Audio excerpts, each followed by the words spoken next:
Me today are two sports broadcasting legends and with real ties here in Peoria, Charlie Steiner and also Ralph Lawler. Thank you so much for being here today.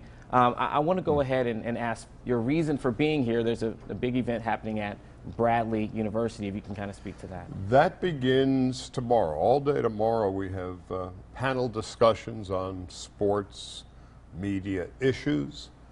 I'm fortunate enough to be able to come back to Peoria every year. We have the Steiner School of Sports Communication, and one of the things I insisted upon when I became much more intimately involved was to have a free exchange of ideas on this symposium.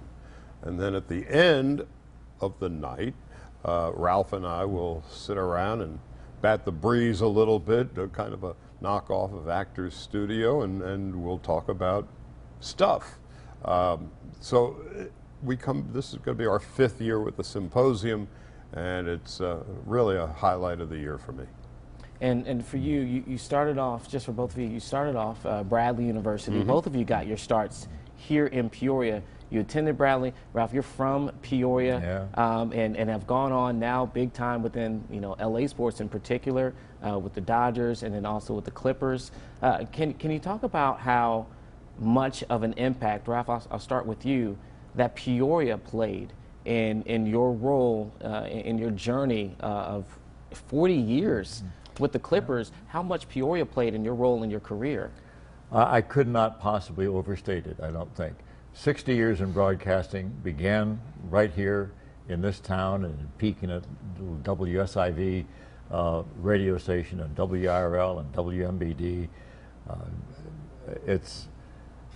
The 60 years wouldn't have lasted 6 days if it weren't for the training and the encouragement that I got at Bradley University. You see the Steiner School now, and Charlie gets a world of credit for what he has done for the university and for this department. When you go there, you think you're in the NBC studios, for crying out loud. When I was there, the entire broadcast department was on the very top floor of Bradley Hall. Hank Vander Hayden was the program. He was the only person on the staff. We had a little small classroom with maybe 15 students, and then what amounted to a studio, which was kind of like 2 tin cans and a string. That was but the first time I heard my voice come out of a recorder, I go, hey man, this is really cool. And I knew that's what I wanted to do for the rest of my life. Yeah. Same for me, but I grew up in New York, and the first time I heard Vin Scully's voice on the radio as the Brooklyn Dodger announcer, I was 7. And I knew that's what I wanted to be when I grew up. And lo and behold, I am the Dodger announcer all these years later. But it was a serendipitous journey that began on campus. I walked in the first day I arrived in 1967 to the little college radio station, which was not substantially larger than yours. It was a closet divided by a glass partition, basically, with equipment on one side and a microphone on the other. But I knew that's what I wanted to be when I grew up, and my first job was at WIRL, and now 50 years later, I'm still doing it, and it all began here, and I'm forever grateful. Decades of careers for both of you. How has coverage of sports changed since you started to now? Some of the big differences that you see. It's so dramatic, Charlie. Yeah, I mean, it's like a different business. Yes. Look, I started out with a tape recorder over my shoulder and a microphone and interviewing people.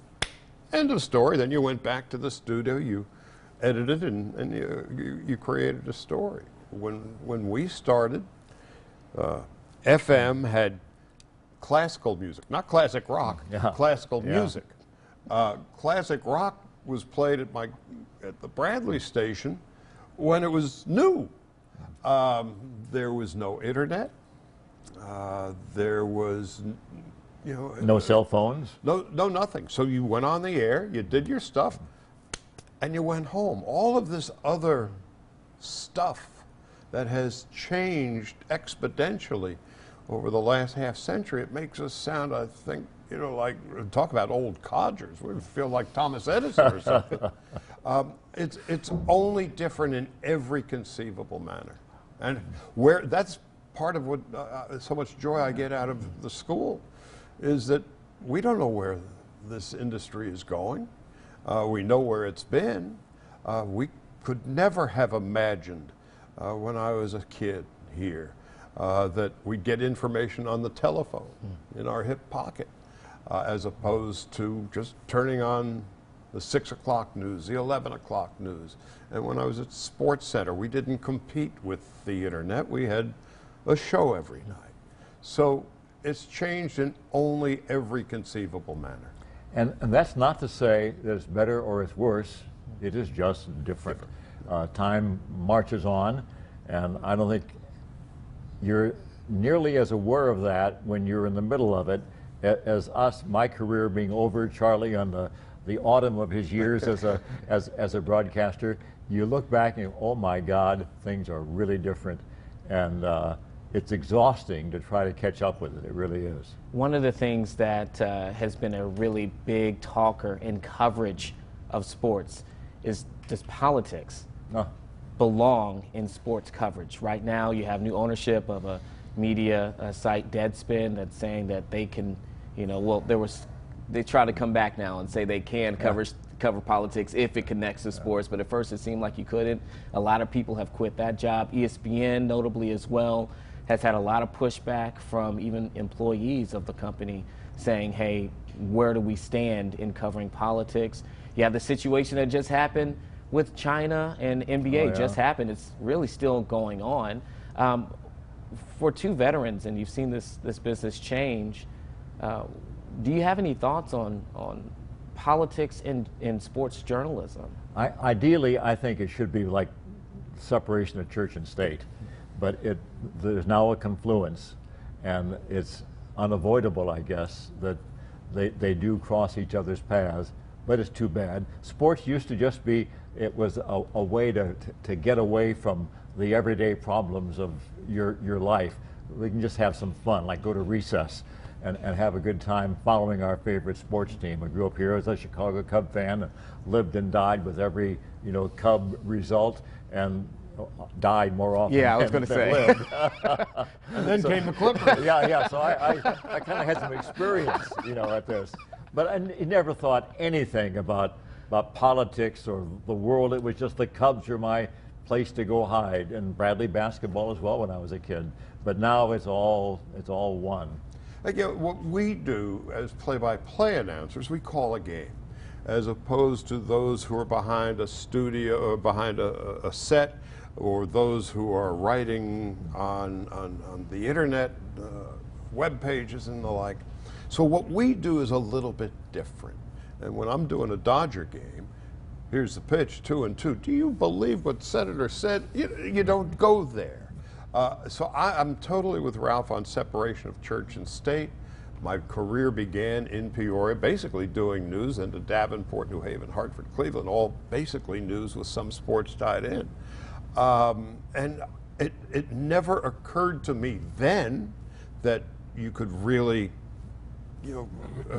connect the two in one broadcast. But again, times have changed. For the better, I don't know. But times have changed, and this is where it is. The Deadspin story is particularly troublesome to me.